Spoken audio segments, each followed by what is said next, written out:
I've got a great soccer story for you. So I played once on the Little Rascals when I was about 7, 8 years old. And I stayed at one end while the ball was at the other end. And everybody, it's the only picture I have of me playing soccer. And everybody thought I was just tired. I was actually peeing my pants. So we've got one picture of me playing soccer. You just see the dribble coming out of the shorts. I love it. So we all deal with nerves differently. Oh, yeah.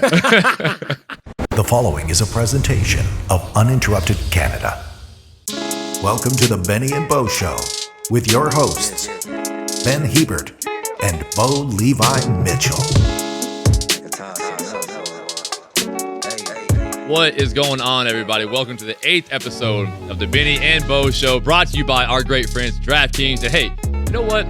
We're going to switch things up a little bit today because normally we come on, we start talking all what we think about, but we've got an amazing guest. We want to get to her really quick. We got an A-lister today, so we're not going to have her sit and wait and listen to us talk about all of our sports. We're going to bring her in right away. In case you were under a rock the last couple weeks and you didn't see what she accomplished, she backstopped Canada to an Olympic gold medal in Tokyo. Ladies and gentlemen, Steph Labbé, welcome to the Benny and Bo podcast. Thank you so much, and thanks for having me. Of course. Thank you so much for coming on. So the last few weeks have been absolutely crazy for you. Olympic gold medal. You and Georgia got engaged.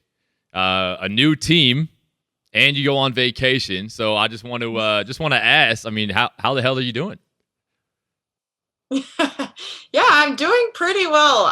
It's been quite a wild month, but probably one of the best months of my life. So it's been a whirlwind. It's been exciting. I don't know if everything is fully sunk in. The gold medal, every time, I look at it, it still kind of is like, wow, is that actually mine? Did we really accomplish that? And then, of course, every time I look down at my hand and see a ring on my finger, I'm like, what is that? But it's been amazing. I'm like on cloud 9 right now, and it's been incredible. So, first of all, congratulations. Unbelievable. The Olympics are made for upsets and amazing stories, and Canada winning, and me being Canadian and being Olympian, I was, cheering my heart out for you guys. I'm not like Mr. Soccer Guru, so I was super dialed in. I don't know if I've ever watched like a full soccer game start to finish. Watched the whole thing. It was amazing. You were clinical and like a massive part of winning that. And I remember watching the penalty kicks being like, God, this is a lot of heat for either goalie at the start. And then they had a kick to win. What are the odds of, in normal penalty kicks, you stopping 4 out of 6? Is that normal, or were you just blacking out careering on the Olympic stage? Yeah, I definitely picked a good time to step up. Typically, shooters, I think the average is 77% of shots will go in. And from what I've heard, my average in the Olympics, I think shooters were scoring like 46% of the time or something. Hello! So, slight flex. Yeah, I had pretty good odds. Yeah, that's amazing. So I love how she says, I think my percentage was, she knows. She knows what her percentage was. So I know people have asked you about it, but we have to ask it because I watched it.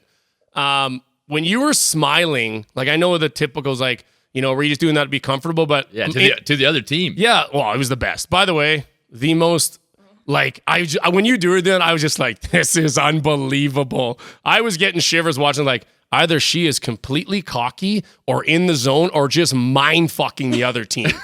I didn't know which one it was. But then I saw that you played pro in Sweden. So I was wondering did you know the players? Like, did you play club with them, or what was the story behind the whole relaxation in the crease during the penalty kicks? Yeah, I mean, before, like, going into the PK, so I typically don't know who the shooters are. Like, I don't know who their first 5 are that are named. So going into it, I had no idea who was going to shoot for them. I had studied a bunch of their players in terms of, like, the night before, just looking at different video clips and seeing their tendencies of a bunch of players. But at the end of the day, I don't really know who's going to step up.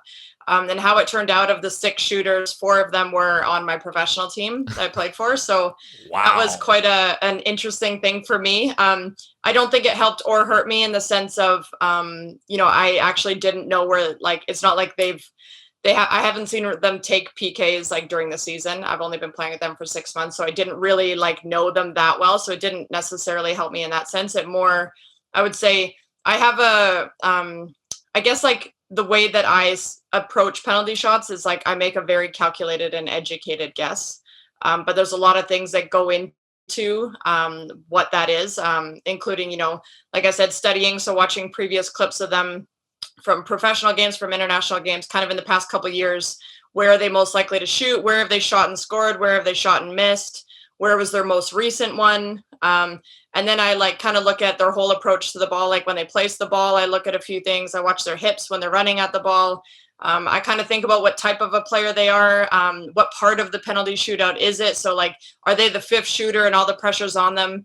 Maybe they're more likely to go with more power, so they would go one way, or they're more likely to go with their very comfortable side. And if I know where their comfortable side is, there's so many things that kind of go into it. But at the end of the day, it definitely just comes down to like my confidence in myself and my confidence in doing everything that I can to try to put a little bit of self-doubt in their minds. And that's kind of where the smile comes from. Number one, I know there's no pressure on me, so it's like easy for me to relax. Like I'm not supposed to make saves. So it's kind of my moment to just like, I think, show that I'm relaxed and show that, it's kind of like a good luck try scoring, and trying to like flip the script a bit on them. Do I love just that. Kind of doing everything I can. I absolutely love it, because I think it's like one of my favorite things is watching the hockey or the soccer shootouts. I was watching something on a shoot, and I love that you talked about your approach there. One of the shooters, I don't even know the guy's name. He's one of the best shooters in history, I guess, on extra kicks. He does a little slight hesitation, and he tries to look at the goalie's foot to see which foot y'all have the pressure on, because typically that's the foot you're going to push off of to dive that way to try to go the opposite. Do you ever like use that as a mind game and almost like try to show that to think for the shooter that you're going opposite?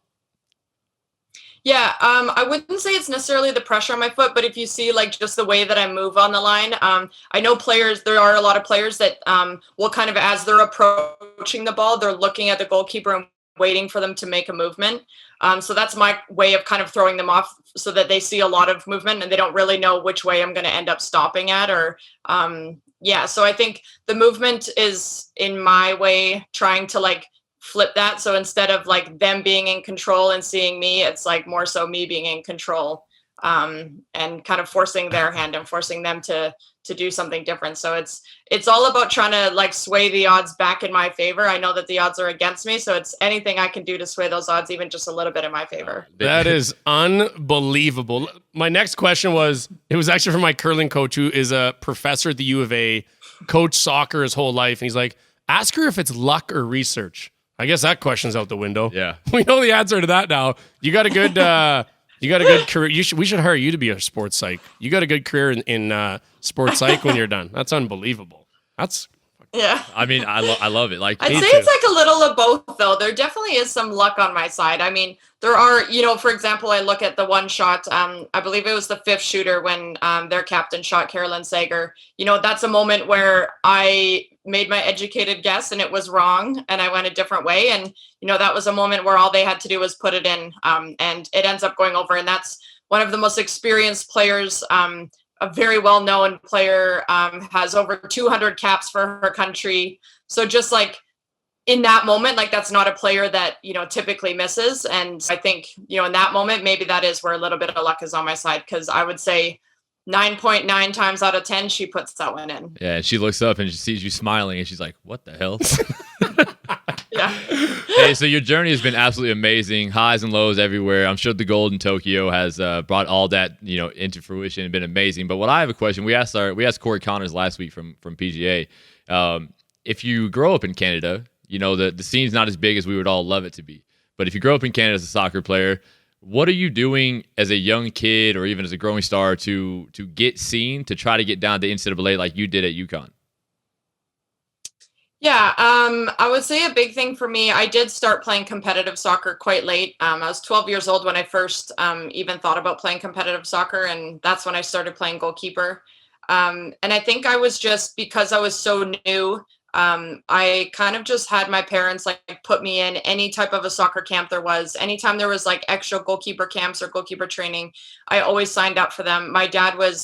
We lived out in the country and my dad was driving me into Edmonton to do soccer camps like 2 or 3 times a week. And then also to go to my practices. But I think especially being a goalkeeper, it's such a unique position. And I think it relates, I even transferred to hockey as well. When you're playing on youth teams, there typically isn't a goalie specific coach. So you're not getting the specific training that you really need. So anytime that you can do extra camps, extra training, I think is really valuable to learn the position, learn the ins and outs of it. And at the same time, for me as a goalkeeper, from when I was 12 until I was 17, I was playing half games as a goalie and half games as an outfield player. And that really helped me later in my career. When, now the goalkeeper position, you're basically another outfield player, having to use your feet so much. And to be comfortable in pressure situations, I think that comes with a lot of time. And that came, from me playing as an outfield player, being able to play in tight spaces with lots of pressure on me. And to be honest, for university, I wasn't recruited at all. I looked up the top 25 schools in the US and I sent an email to every single one of them, and 3 of them wrote back. So I went on 3 visits and ultimately picked UConn out of those 3. So there was a lot of grinding for me, a lot of just doing whatever I could to get my name out there. And I wouldn't say selling myself, but, trying to make a name for myself in a different way. And it was the same once I left university. I went to go to Europe to play pro, and it was the same thing, trying to build my name, get my name into the soccer world to get better contracts, to play for better teams, and ultimately make the national team. No, that's amazing, because my dad did, it's a very untold story. My dad did the exact same thing. He looked up every single college in the NCAA in football, wrote down their starter, what year they were, everything. He sent my highlight tape to every single one of them. It's even Alabama, Texas, places I had no even chance of going to. And you have to sell yourself. You have to get found. So did you go down to UConn as a goalie? Because I read that in the penalty kicks in college, you would play goal and then you'd go snipe at the other end when it was your time to score. Yeah, Is that for real? The Shohei Ohtani of soccer. What are you? Yes. In PK shootouts in university, I was our 3rd shooter. So I always took the 3rd shot in a 5-player PK shootout. And I had a 100% record there. And then my first year of pro, my team had heard about that. Yeah. So my first year of pro, my team heard that I shot a lot. So one game, middle of the game, there was a penalty shot, and they told me to come up from the goal to go take it. And the keeper saved it, and I haven't taken one since. So I was saying, could you imagine the flex in the Olympics for Steph to just run down the field and take the shot? That would be, she did enough. She did enough flexing in the one goal. I don't think she had to go down to the other end, but that is amazing. So you're a wicked soccer player. You're not just a goalie. You're the whole meal deal here. So I've got a great soccer story for you. So I played once on the Little Rascals when I was about 7, 8 years old, and I stayed at one end while the ball was at the other end. And everybody, it's the only picture I have of me playing soccer, and everybody thought I was just tired. I was actually peeing my pants. So we've got one picture of me playing soccer. You just see the dribble coming out of the shorts. I love it. So we all deal with nerves differently. Oh yeah. So I was doing some research on you. You've been all over the United States, all over Europe playing pro for many years. And I know this is a hot topic right now in Canada, especially when we're never going to get higher in our sport than we are right now, right after the Olympics. I've been to the Olympics. I get it. When every 4 years when you're hot and you kind of gotta jump on it while the moment's there, because if not, it fades quick. Right now is a really good time for Canada, backers. We have the infrastructure. We just need someone to, get some balls and really say we need a pro league here. And to do that up. And what you guys just accomplished should be the driving force. What all has to happen? I don't know. What has to happen to try to get that next stage of getting maybe European players coming to Canada, Americans coming here, all of our Canadian girls can stay here and play, and then a lot more of them can get into league to be noticed. What do we have to do here to get that rolling? Yeah, if winning an Olympic gold medal doesn't steamroll that, then I don't know what will. Back-to-back bronze medals and now a gold is, I think, the statement that we've made as a program. The clear increase in skill level that we have in the team, the depth that we've created, and to think that we've done that without having our own domestic league is incredible. And I think now we have to move forward and we have to take steps. I'm not a business person, so I don't know the ins and outs necessarily of creating a league. But like you said, we have the infrastructure. We have the cities that have stadiums. We have the fan base. We know that there's millions of people across Canada that are just starving to watch this team on a week in and week out basis, and not just every couple months when we maybe have a home game with the national team. These players that have put in the work, some of the older players on the team, I think about Sinclair, Desiree Scott, Sophie Schmidt, Diana Matheson, these players that have really paved the road, and to think that they don't have the opportunity to play at home in front of friends and family is, it's mind blowing to be honest. But I think what they've done for the program and where they've taken this program, I think we have to honor that. We have to honor their legacy by bringing that home to Canada. And I know there's a lot of talk about bringing an NWSL team to Canada, which, yeah, it's great. But for me, like, that's not the solution. The solution isn't to get one or two NWSL teams. That doesn't develop Canadian players. That doesn't give the millions of Canadians growing up places to play. We're playing by somebody else's rules. We're going to play in a league that is catering towards a different country. We need our own league. We need to set our own rules, set our own boundaries. Give our players the best opportunity to grow and develop, and give young Canadians a chance to play for their home league. I think that's what's so special. And to have Canadian teams playing against Canadian teams, create rivalries, I think about Edmonton and Calgary and the CPL right now, and the rivalry that's starting to create there. And in Toronto, the rivalries that are creating there. I think those are the things that we need on the women's side. And it's there. We just need investors. We need the right investors who are going to understand that you don't necessarily get your money back in the first year or two, but women's sports is constantly on the increase right now and on the incline. And we have to get behind that and get those people in the right positions to continue to build this league. And, there's a lot of female players that are backing this. Diana Matheson is doing some hard work behind the scenes to get this going. And if anyone is interested, she's a great person to reach out to, because she's already having the conversations with the right people to get this off the ground. Hey, if you're a backer out there and you're ready to buy a sports team, let's make a league happen instead. Be game changing out. Me and Bo met. We met at a sponsor appearance from ATB. They got enough money in the bank. You're local. We'll hit you up with them. See if they can throw. We'll make something happen. I agree. And I've been an ATB member since I was 15 years old, making my first paycheck. So are you sponsored? I think that they can back them. Yeah. I agree. And if not, we'll get you a little side deal there. And now, sorry, Johnny, that you have to pay her, but we just threw it out there. Sorry, Johnny. So. Come off the wallet a little bit more. I'm not sponsored by them yet, so. You're in. We'll get the deal done. You said Edmonton and Calgary, and you said CPL, and I thought she was going to say CFL, and I was like, yes, let's go. Slight flex for the CFL out there. No.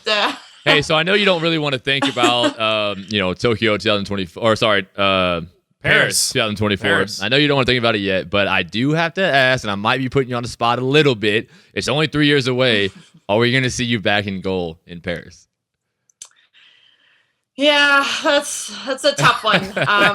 Honestly, like it's one of those ones where, it's like if the mind and body are still on the same page and still wanting to do it, there's potential, but I think the place I'm at in my career right now, I gave absolutely everything for Tokyo, and I really feel like it's a good place right now to focus on other things. I'm not saying I'm completely done. We've got a couple exciting things coming up towards the end of this year, but I think for now I just want to focus on enjoying this moment, and when I do get a little more downtime, I think maybe later on I'll make that decision if I'm still ready to go. But, absolutely. I gave everything for this tournament, and this tournament took a lot from me physically and mentally. So we'll see where it goes. Hey, you deserve it because you brought a gold medal. Exactly. Back to the Great White North, man. So thank you. That was awesome. Were you hurt throughout the tournament? I know you got hurt early, and then you rallied. Like, what were you just? Yeah. Were you injured the whole time? Yeah, I'm still struggling. Jesus. I sublexed the rib at my sternum, so it's like my rib is like not really attached to my sternum anymore, and it's sublexed in, so it's kind of like in my chest a bit. And yeah, there was a few complications with it as well. So I had to take some days off. I was like in and out of the hospital for a few days, getting a bunch of scans done to make sure that nothing internal was damaged. But because we were focusing so much on the chest pain and the rib pain, towards the end of the tournament, I started to get a lot more shoulder pain, and yeah, it started spreading and other things started hurting. So I'm still recovering now and trying to get the body back. I applaud you, because I've done that before, and I couldn't get out of bed. I couldn't, do a lot of things that you need to be able to do as an athlete. So amazing by you. Yeah, that's just another feather in the cap. She's just big dogging the shit out of us. I love it. So we reached out to a few of our soccer guru friends here just for a couple terms, and I don't really know what this means, but they're like, you have to ask her this. What does she do to refocus after a howler and a mare of a game? I don't know what that means. Do you know what that means? I'm assuming that means after a really good game and a really bad game, but I think they said a howler was like letting in a really bad goal that should be stopped. You ever heard that? Okay, I can see that. Yeah. Howler. No, I haven't heard that in the soccer world. I feel Great. Part of me thinks that's like a hockey term. I feel now like we that look relates bad. to hockey. This guy's from like Scotland. Like they play soccer over there. They should know that. Yeah, it's true. Well, maybe that's what they say in Scotland, but I can answer the question either way. If I let in a howler, I would say like the biggest thing that I've learned over my career is like small moments don't define who you are or what you've accomplished. And I think that's something that really comes to play in those moments where you do make mistakes. I've made a ton of mistakes in my career. And then unfortunately, as a goalkeeper, when you make a mistake, it's typically a goal or something very close to, and it's like a blooper of a game kind of thing. It's always on the blooper reel and the highlight reel. And you tend to see it a lot. So it is tough, but I think, like I said, I've always kind of drawn myself to really believing that the small moments don't define me. And I think that's what gets me through, is just reminding me of all of the good things I've done, and trying not to kind of spend my energy and my time on those one or two mistakes. I'll remember that when I keep watching highlights of my 4 interception game that just happened. So I appreciate that, Steph. Okay, Steph, we gotta finish you off here with a little rapid fire segment. Oh yeah. All right, you ready? Awesome. You want to go first or Love me? it. I'll go first. Okay. Who is I will just warn you, I typically am terrible at rapid fires. Hey. Like I don't do them very rapidly. So No. we'll see. Hey, Just try. We would love to keep you longer. Yeah, you do whatever it is. The questions are short. The answers can be as long as you need them to be. The better team to beat, the United States or Sweden? Ooh. See, this is hard. Yep, not very rapid. United You're right. States in the sense of like the United States, because our goal going into the tournament was to win the semifinal. So it didn't matter who was in that semifinal, like we wanted to win that game. But I think there was also a moment of beating Sweden, since they were the ones that knocked us out of the World Cup 2 years ago. So that felt really good for revenge. Yeah. And like obviously to get the gold medal, I don't know. There was that was pretty even, man. Those were both big. I was expecting. Those were good. I was expecting USA because everyone likes beating the Americans the most. Yeah. Yeah. It's okay. I understand. Yeah. It. I mean. Okay. Yeah. Drink of choice as soon as you got back into the locker room after the win. There were champagne showers. I don't know if that was necessarily like the number one choice, but that was the first thing that. What is your number one choice though? So as soon as you get back to the house, you and Georgia, boom. What's the number one choice drink to celebrate? I'd probably have some type of a wheat beer. Yeah. Ooh, there you go. A good Alberta girl there. I love that. That is great. Okay, here we go. Ted Lasso or Ladybugs? I haven't seen Ted Lasso. What? So ladybugs? You haven't seen Ted Lasso? Are you saying ladybugs as in the animal? No, like the soccer movie. Oh, she hasn't seen either. Oh my God. All right, what about Kicking and No, I Screaming? haven't seen either. Oh man. Kicking and Screaming from Nope. Will Ferrell? How about this? Your favorite Nope. your favorite sports movie? Put her on the spot. It's a tough one. There's so many. I was because I love him. Does like Happy Gilmore count? Absolutely. It's a What? great movie. That's my number one. That's a great love choice. Okay. So this one came from actually a teammate of mine, Flo, who's a huge soccer fan, and he told me to ask you this: any team or player where you feel like you had to be quicker off of your line? I don't know what that means, but I assume it means coming up off the line to get cut off the space from the shooter. Yeah. Oof. It's a tough one, but my first instinct is going with Brazil and Debinha. Yeah. Okay. Yeah. Brazil, Debinha. Superstitious or routine? I'm a little bit superstitious. Oh yeah, I me thought too. you would be. You're a goalie. Like, I think every athlete's a bit superstitious, but I'm superstitious too. Yeah. Oh, Like, yeah. what's one thing you do? The pink headband. Yeah. The pink I love it. headband. That's my big Do one. you, Trademark. Do you wash it or Yeah. is it brand new every game? I wash it, but it's brand new. Like Olympics, I had brand new ones. Nice. Okay. All right. I just got to ask, Messi or Ronaldo? Ooh, Messi. Mostly because he just signed for a big club. Yeah, oh, I know. your club, aren't you guys like? Yeah. little self pump there for her new team. I'm not admitting to anything. There you go. And you're from Alberta, so we have to ask you, curling or football? Don't do it. It's a trick question. No, it's a great question. Don't lie. Play curling, watch football. Oh, I like that answer. I like that. That too. was very She's politically correct. very politically correct. Because I who like wants that. to watch curling? Oh shit. And I don't want to play football. That's right. Okay, well, hey, Steph, I know you're like super slammed, and we really appreciate you taking the time. Congratulations again on everything, the Olympics, your engagement, your new team. We wish you nothing but the best. And when you get back to Calgary, if we run into you, we'd be happy to buy you a wheat beer sometime down the road. Love it. Thank you so much. Absolutely. Thanks, Steph. Take care. So, cheers to Steph Labbé. She's amazing. What a great story. What an unbelievable win she had. Next time I see her, we're cheersing. I'll be having a 40 Creek. If you haven't seen, they have a new whiskey out called Foxheart. It's unbelievable. Their new brand, Canada's finest whiskey infused with 12-year-old premium aged rum. And as a matter of fact, I'm heading to BC this weekend. Yeah, you are. Shoe For swap. a little, heading to the shoe swap for a little holiday with the fam. I will be taking a bottle, maybe two, but I'll be drinking very responsibly, just like you. Check these guys out, 40 Creek, Foxheart. I bet you don't come back with them. Nah, you never know. You never know. Okay, I know you wanted to get into, I want to get into it, the CFL a little bit, but I do want to straighten one thing up about the broken leg, because I saw some people saying, they interviewed Dave the other day, and they were like, hey, man, like, so it sounds like y'all mishandled Bo's injury, forcing him to play through a broken leg. None of the coaches knew.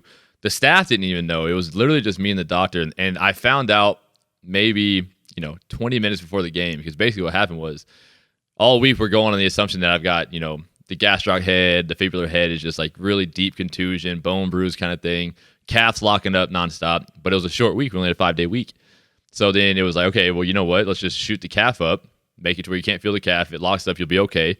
And then, so I get out to pregame. We shoot it up. Pain doesn't go away, right? Come back in. I was like, hey, shoot it up just a little bit more, because we only did like a half shot, so I didn't want to fully do it. So I was like, shoot up a little bit more, and let's see if we can get it to go away so I can just not worry about it during the game. And pain doesn't go away. So I come back in.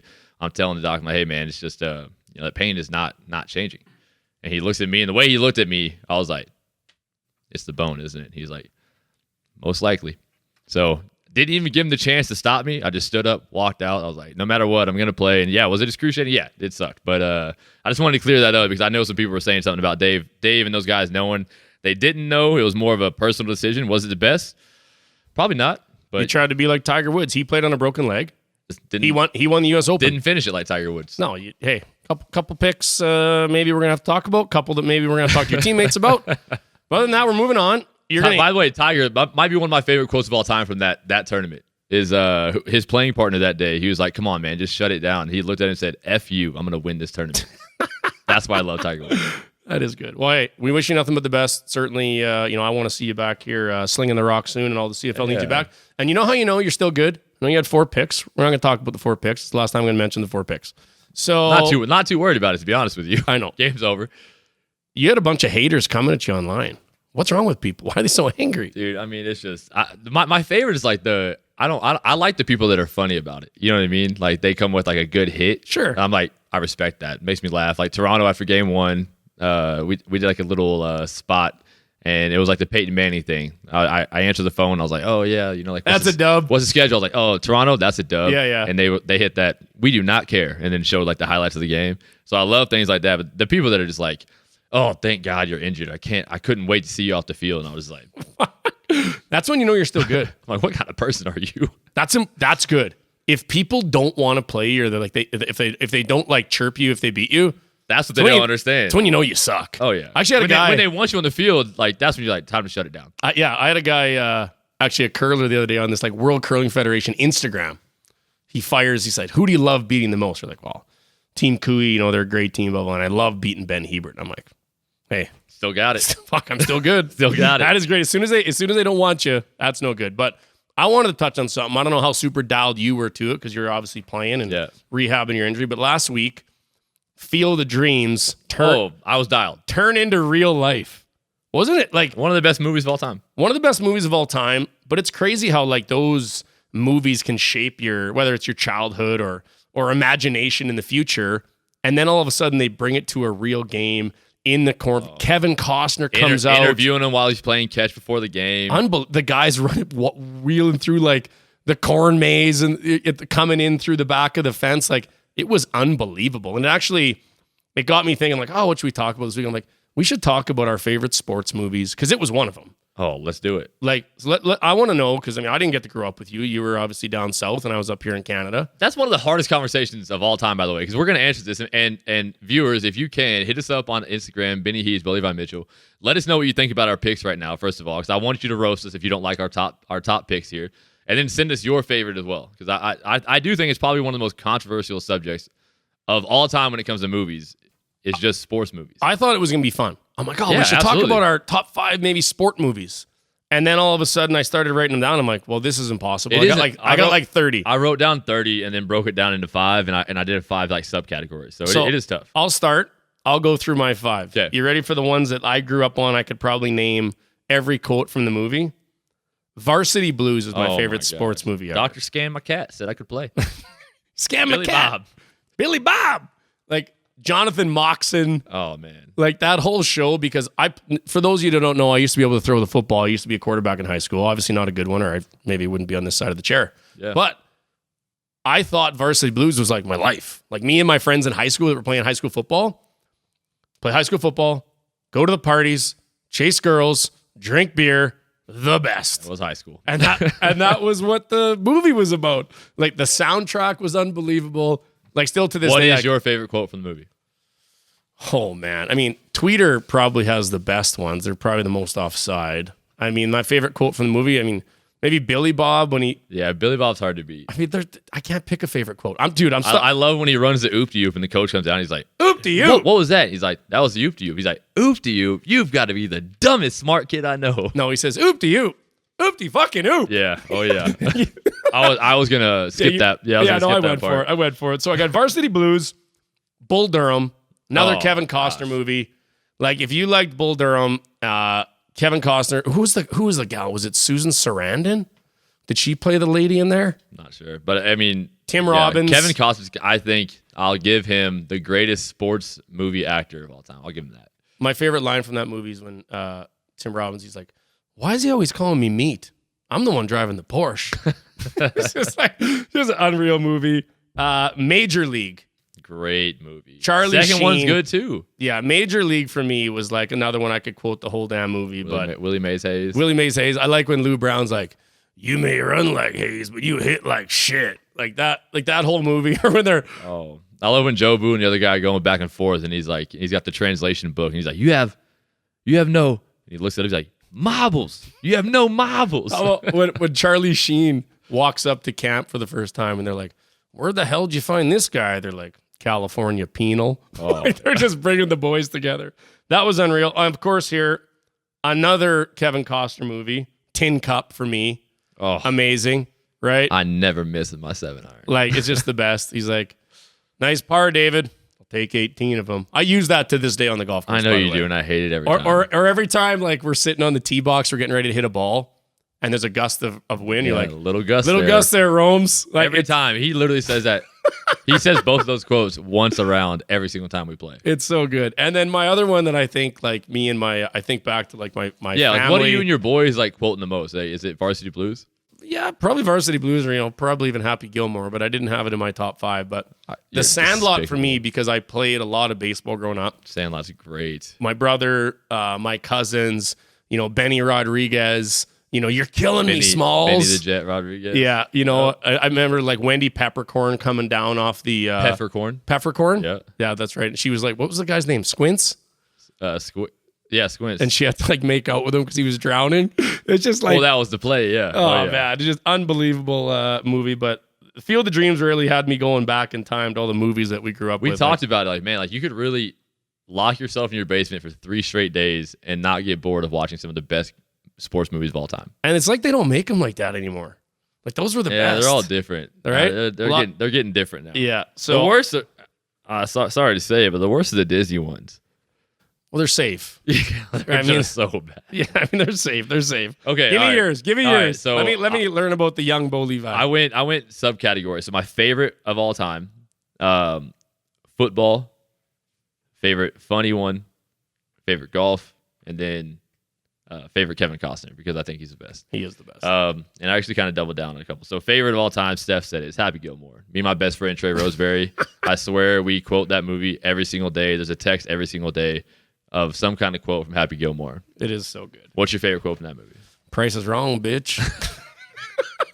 Bobby Barker teeing off with Adam Sandler. Oh man, it's so good. I think my favorite is when he goes into the batting cage and just takes him off the chest, and he's like 364 more days till next year's hockey tryouts. That is good. Football, I got to go serious. Any Given Sunday. Oh yeah. Oh man. I mean, it's tough. Jamie Foxx. Yeah, it's tough, man. I mean, football's tough one. Replacements, the program, Friday Night Lights. I mean, Blindside. There's a lot of. What good about ones. Remember Draft the Day. Titans? That was a sick one. Remember too. the Titans. My little brother can literally. I couldn't take it from him. He can quote every single word from the entire movie. Great football movie. Yeah. So then funny, I had to go golf again, but Caddyshack. Yeah, that's good. Yeah. I wasn't a super Caddyshack guy growing up. I've actually watched it more as I've turned into an adult, but it is hilarious. But oh man, not a top 5er for me. Yeah, my best friend put me back on that one too. Like 264 yards out, he's gonna go with a 7-iron. It's in the hole. Oh, that's good. Best regular golf movie of all time. This might not be a popular opinion, so again, hit us up on IG. I do want to hear about that. The greatest game ever played. Oh, Shia LaBeouf. You know what? I've never even seen it. What? No, I've never seen it, but I've heard Really? I've heard it's unreal. Unbelievable. I mean, I love it. I think it's awesome. What is The Legend of Bagger Vance? Another good one. Will Smith, Matt Damon. That's a golf one. Yeah. I've never seen it either. What? No. God, you're despicable. How are we even doing this conversation right now? And then Kevin Costner, favorite Kevin Costner movie of all time for Love of the Game. Oh, yeah, that's solid. Yeah. But he's got so many good ones. Draft Day.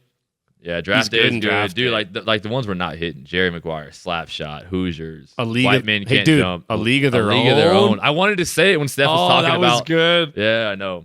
Mystery Alaska. You wouldn't know that one, but it's a good hockey movie. I would say sports-wise, baseball, though. The Natural, 61, A League of Their Own, Moneyball, 42, Bull Durham, Major League. I mean, it is endless when it comes There's to a whole bunch. the of them, baseball but movies is endless. Either way, props to Major League Baseball. Unbelievable job bringing that from a movie to real life. The marketing on that, they were getting about 750,000 viewers a game. They got 6 million viewers. You're for talking that about game. the Field of Dreams game they just had. Field of Dreams Yep. game they just had. And a walk-off. Walk-off dinger. I mean, it couldn't have been a better script. Yeah, seriously. And now they're saying they're going to do an annual thing, kind of like the how they do in hockey here, outdoor game. In the NFL, they do the Hall of Fame game. Yeah. So now they're thinking about doing it every year, and that's awesome. They're trying something new. Try to get some new fans, new audience. Good on MLB for bringing something like that back. I love it. I know a lot of people do like the replay of the championship. Like we do that a lot. I think that's a little bit overplayed. I would love first game of the CFL is like travel to some random place and do a game there. You know what I mean? Like it would be awesome. Totally. Yeah. So one more thing I want to talk about with you, because I know you're going to have a good opinion on this. You live this life. Yeah.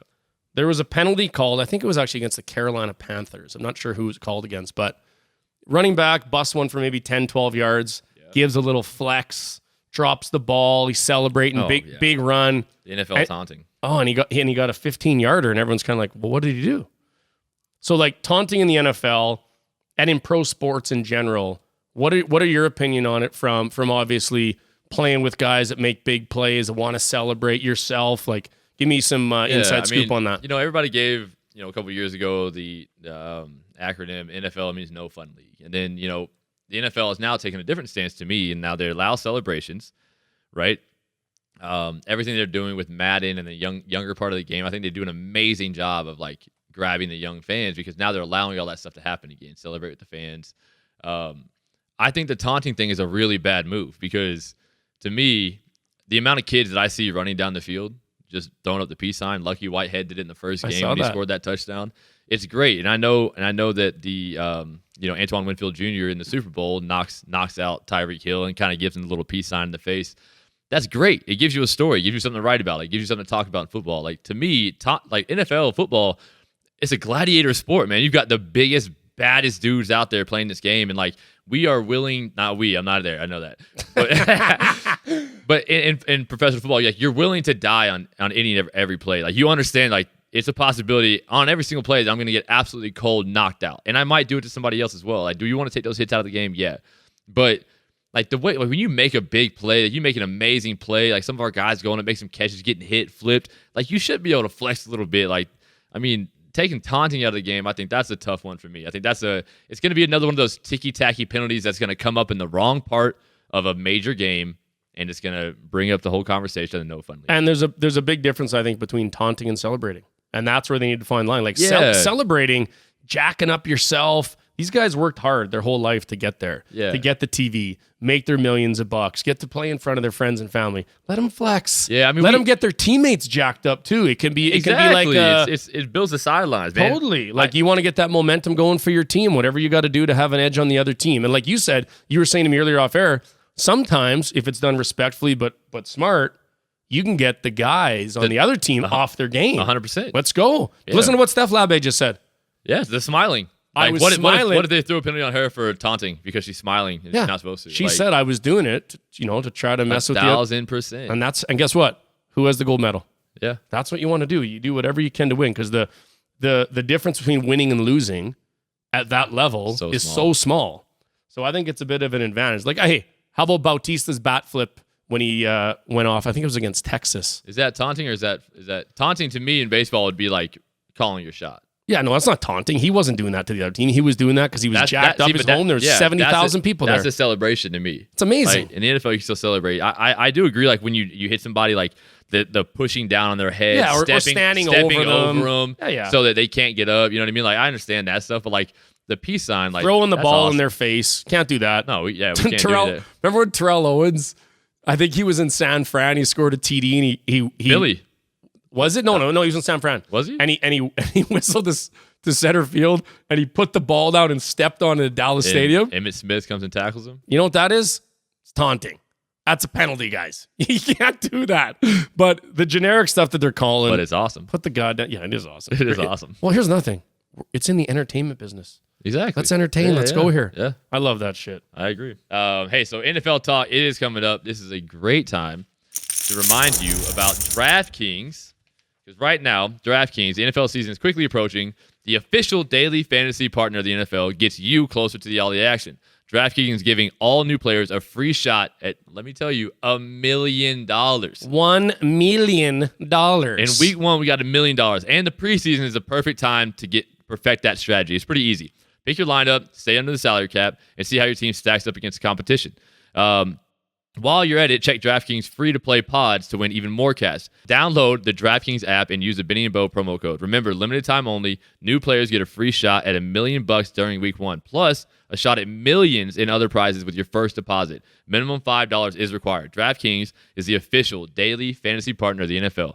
Eligibility restrictions apply. See DraftKings.com for details. By the way, that is one of my favorite things when it comes to the NFL, is doing some of those daily lineups, because it's the best. Sometimes, like, you're going to pick games and it becomes a little bit monotonous, like, oh man, like checking each game, who's playing. But as soon as you line up and you get to pick players, like it's like you're the GM. You know what I mean? Like, you get to set that fantasy lineup. I absolutely love that. So let's get into it right now. My NFL fantasy football draft is next week. I cannot wait to dial up a bad roster like I always do and donate money. But we should throw a reminder out there. There's only 3 weeks of preseason. So this week coming up next, the third week, is the last week of preseason because they added the game to the NFL. That's right. And then we get into week 1. So get those drafts in. We got daily fantasy coming up. We'll obviously we'll be throwing in our bi-weekly picks, and maybe on our socials we'll throw out our picks for the week, what we think should happen. But this week, Donation Station, couple things going on right now that I want to hit on. The Canadian women's hockey team. I'm just going all Canadian today with Olympians. We went Steph Labbé out of the gates. Now I'm going with the Canadian women's hockey team. You always do. He's the biggest suck up out there. I'm such a homer. I just like cheering for the Canadians. I really do. No, I'm weak. He always hits me up for our Donation Station part of the podcast. He's like, hey, so make sure you get your picks in. And by the way, I'm going to go ahead and take Corey Connors because we're having the show. I'm going to take like he always does this every single time. He takes whoever our sponsor is that week. I like to bet with the heartstrings sometimes. And hey, there's nothing better than betting who you want to win. And then they actually win. Yeah. It's the best. Yeah, absolutely. Like sometimes betting against your team and they lose and you win money, you feel like a little bit of a criminal, but hey, I've done it. I know. When I bet against you in the Briar, like I felt bad, but man, I won money, so.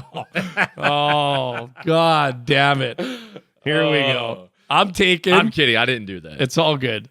Team Canada, ladies hockey, women's world championships going on. Yeah. Canada's underdogs. They haven't won in like 10 years. I think maybe 9 years they haven't won. But they're hungry. They haven't played in 2 years. They got a really young, energetic team. And they have the best player in the world in Marie-Philippe Poulin. Yeah. I know her, friend of mine. I'm taking the Canadian women to upset the Americans. And they pay plus 165. So it's a good payday. You know, they should probably be in the final. Americans have been dominant in that tournament for a long time. It's in Calgary on home turf. I'm taking the Canadian ladies to win. And next week, the BMW is coming up in the FedEx Cup. Yeah. You know where I'm going with this because you already called me out. But here's why. I'm not just doing it because he was on our show last week. Take a wild guess who he's picking. Right? Now, hey, I am taking Corey Connors, friend of the show, was with us a couple weeks ago. But I'm not just taking him because I enjoy him and I'm a Canadian homer. I'm taking him because he shot 10 under today. He shot 10 under. He's steaming. When he was on our show, he was saying he's melting the ball. And if he can get his flat stick going, he got it going today. I think he's tied for 5th or 6th right now. I'm taking him next week to win the BMW and make a run at the FedEx Cup. So those, and now here, the odds aren't out yet because we're recording this and it hasn't been the odd for the next week, depending on what happens this week. But Corey Connors is going to pay good, and he's starting to roll the rock, and he had a big boy day today. So I'm going Corey Connors to win the BMW FedEx Cup. I like it. Yeah, my friend of the show, my buddy Rob Fry, hit me up. He's like, hey, man, love watching the show. Love that you had Corey Connors on. He's absolutely melting the ball today. There you go. All right, so I am going to go NFL. This is somewhat of my specialty. I mean, as far as last year was. So what I'm going to do is week 3 of the preseason. I'm going to go a 4-game parlay there. And then I'm going to give a little future pick on the first game of the season, first week, and go with some picks there. Because right now the odds are a little bit higher than they're going to be once we get there. And we will revisit this next show, but I do want to kind of get it out there before it happens. So can start looking at it now. So 4-game parlay, week 3 preseason. I'm going Tampa Bay over Houston, okay? Because Houston's my team and they're absolute dog terrible. Water. Yeah. Philadelphia over New York Jets. Everybody's trashing. They're trashing Zach Wilson, but I do think I have to go Philly because they lost 35-0 to the Patriots. I think more of the starters are going to play. I think we're going to get some Jalen Hurts this week coming up. The starters on the O-line are going to play. Alex Singleton, I think, is going to have 11 tackles. I'm going to go ahead and guess that. So I'm taking them over the Jets. Kansas City over Minnesota for obvious reasons. And Dallas over Jacksonville because I watched Jacksonville, and they looked very slow on offense. Didn't love it. Plus 1,147 on the odds. So $50 I'm going to go because I'm not super confident about those, but I do like them. $50 is going to pay $573. So that's Tampa Bay, Philly, Kansas City, and Dallas. And then first game of the season, here we go. You're not going to like it. Tampa Bay over Dallas. I think that one's easy. Minus 6.5. Love it. Okay, Buffalo over. Taking them to cover the spread? Yeah, so these are to cover all the spread. Yeah. Yep, these are all spread. Tampa Bay, minus 6.5 over Dallas. Buffalo, minus 7 over Pitt. Oh, I like it. Really? I mean, I'm a Pittsburgh fan. As a Steelers fan, you like that. Well, Josh Allen. Even with 7 points. Where's the game? I don't know. I don't need that. I got two of my former receivers are playing for them, Cole Beasley and Emmanuel Sanders. Well, and I think Josh Allen's a beast. The way Buffalo ended compared to how Pittsburgh ended, I don't hate it. But I mean, I'm not gonna bet that. I'm gonna bet on My curtain. Because you're a homer. That's right. Tampa Bay, Buffalo. I got the Jets. So after he figures it out in that last preseason game, the Jets +4 over Carolina. I like it with the +4 on there. That's Zach Wilson? Yep. Who's Carolina's quarterback right now? Oh, don't put me on the spot right now. Okay, well, I don't know it, so it's not Tyrod Taylor. No, Tyler Taylor. Oh, no, you know who it is. It's who got traded. It's Sam Darnold. Sam Darnold, yep. Ooh. Yeah, exactly. Okay, well, I like the Jets. Yeah, I like that Good one. pick. And they get 4 points. And I'm going 49ers -7.5 over Detroit. Jared Goff. 49ers look awesome. So that's almost the exact same odds, 1,181. I'm going $100 on that to pay $1,281. Making some big dough. We're cashing in this week on Donation Station, ladies and gentlemen. Hit those. Let us know if you win or lose. Actually, don't let us know if you lose. Let us know if you win. We'll toss you up on Spinsta and hit up some cash with you. But we're going to finish off today's episode with a little mailbag. We've done it our last couple shows. We've had some great feedback, ton of questions. We picked a couple here today. We thought they were pretty funny. So, you want to go first or you want me to go first? I'll go first. All right. So Rebecca from Vancouver said, song title that describes your life. So I saw that one. That is funny. Song title that describes my life. I'm a country, I love country music. You know I love country music. I listen to everything, but I love country. There's a song out right now by Brothers Osborne called Not For Everyone. Yeah, you're not for everyone. That's true. That's me. That's true. That's 100%. People that like me and love me, they're strong lovers and likers. And there's probably people that don't like me, and I don't give a shit. And some might use the word hate. Yeah, and I don't. And I'm not one of those. My give a like fuck you. towards them are zero. So I love that song, and that's the song currently about my life. We might have to start doing like a beeper. Yeah, for just or like a counter for how many times you cuss during the show. That's only 3 or 4. We're doing good. Yeah, that's nothing. I'd say we're at 6 or 7. What's a song for you? Describes your life. I'm gonna say this is so cocky. I'm gonna say Russ MVP, but here, not this season. But not yet. Not yet. Exactly. But no, it's because it's one of those songs like when you listen to him talk, like it's the way I think about myself as far as like how I approach the game, and I love listening to it right before the game every game.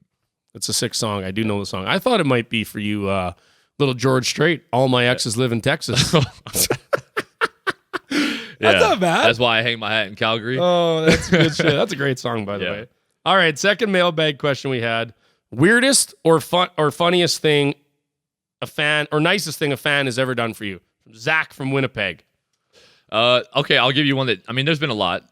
Some fans have done some awesome things in the past, but I would say just recently I signed a helmet for a kid, and this has never happened to me before. The kid came back the next day, gave me a handwritten card from himself, and then money that he saved up, he used to buy me a $25 gift certificate to Golf Town. Jesus. And I was like, are you kidding? So he came back like a couple days later, and I just gave him a huge thanks. I couldn't believe it, so shout out. That was awesome. That was amazing. Normally fans don't give you something back when you give them an autograph. Especially not money. No, that is solid. Nice parents. Good parents on that Good kid. Parents. Same thing for me. I have a great relationship with the curling fans. They've all been good to me, but I think back to 2010 after the Olympics, we were coming home, and normally you go to a game and, wife's at home or parents, they'll tape the game for you, but we were all in Vancouver. And this nice lady, I think my wife worked with her actually at the time, she taped all my games, then she downloaded them onto like DVDs. Remember back in the day when you actually had to put a DVD in? That wasn't that long ago. It was like 11 years ago. And she tapes them all. She knits me up this like DVD folder for them all to slide in. Has the Olympic rings knitted in them with a gold medal on top. So like each one? Dude, I have it. That's amazing. I'll show it to you when we get out of here. It's so sick. So I can watch every single game of the Olympic, my Vancouver run. It's in this beautiful little knitted case. So I still don't know to this day who made it for me, but it is amazing. I appreciate that. So thank you very much. Man. All right. Hey, well, that was an amazing show. Thank you to DraftKings. Thank you to 40 Creek. Make sure you check us out on Instagram at Benny Hees, at Levi Mitchell. Thank you, Steph Labbé. You're amazing. Uninterrupted Canada. Check us out, YouTube, Apple, Spotify. Like, subscribe. I'm going on holidays. See you in a couple weeks. Drink that 40 Creek. You've been listening to the Benny and Bo Show, a presentation of Uninterrupted Canada.